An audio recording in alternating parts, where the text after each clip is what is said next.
are specifically designed for curly hair. This is the, I suppose this is the selling feature. This is the diffuser that they have. Now they claim it does have holes on both sides, so they call it a 360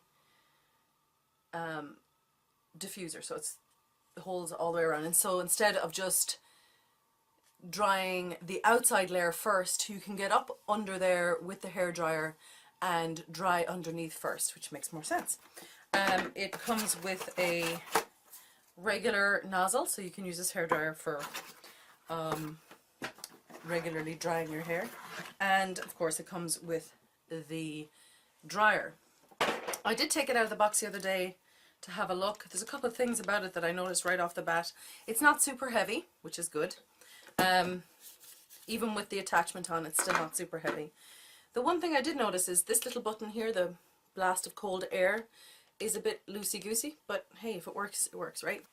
So the cord is nice and long, didn't need an extension. From the reviews that I've seen or blog posts on this, when you do it, when you hold it in a particular spot for 2 minutes, it tends to frizz the hair, and that's what we want to try and avoid.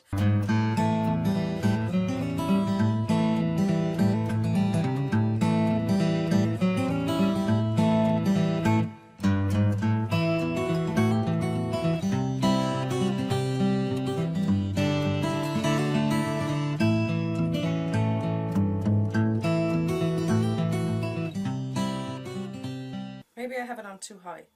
Let me put it on the lower setting. The lower heat setting.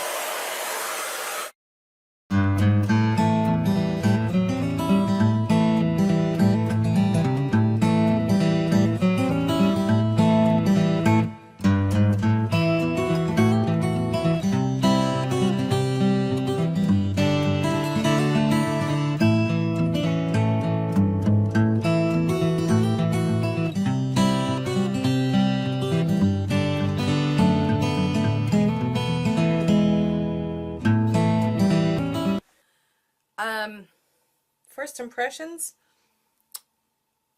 where's soft?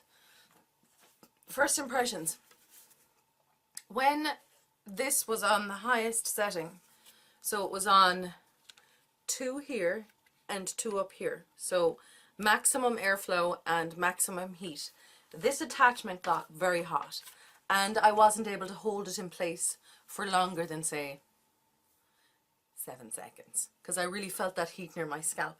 When I turned the heat down to 1, which is the bottom one here, and I turned, this was still on maximum airflow.